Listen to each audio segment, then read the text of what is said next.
നമസ്കാരം. ലോക്സഭാ തെരഞ്ഞെടുപ്പിൽ വാരണാസിയിൽ നിന്ന് പ്രധാനമന്ത്രി നരേന്ദ്രമോദി നാമനിർദ്ദേശ പത്രിക സമർപ്പിച്ചതിന് ശേഷം ഉത്തരേന്ത്യയിൽ പോരാട്ടം മറ്റൊരു തലത്തിലേക്ക് കടന്നിരിക്കുകയാണ്. അമേഠി, റായ്ബറേലി അടക്കമുള്ള സീറ്റുകളിൽ പ്രചരണം അവസാനിക്കാൻ ഇനി 4 ദിവസങ്ങൾ മാത്രമേ ശേഷിക്കുന്നുള്ളൂ. അതുകൊണ്ട് തന്നെ വളരെ ശക്തമായ ആരോപണ പ്രത്യാരോപണങ്ങളുമായി കോൺഗ്രസും BJPയും ഉത്തർപ്രദേശിൽ നിറഞ്ഞു നിൽക്കുകയാണ്. അതേസമയം 400 സീറ്റുകൾ നേടി NDA വീണ്ടും അധികാരത്തിലെത്തിയാൽ എന്തൊക്കെ പദ്ധതികളാണ് BJP വിഭാവനം ചെയ്യുന്നത് എന്നതിനെ കുറിച്ചുള്ള ചില സൂചനകൾ നൽകിയിരിക്കുകയാണ് അസമിന്റെ മുഖ്യമന്ത്രിയായ ഹിമന്ത ബിശ്വ ശർമ്മ.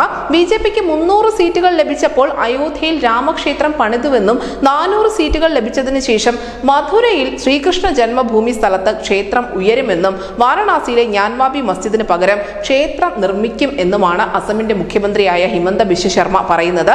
3ാം മോദി സർക്കാർ പാക് അധീന ജമ്മു കാശ്മീർ ഇന്ത്യയിൽ ഉൾപ്പെടുത്തും എന്നുകൂടി ഹിമന്ത ബിശ്വ ശർമ്മ വ്യക്തമാക്കുന്നുണ്ട്.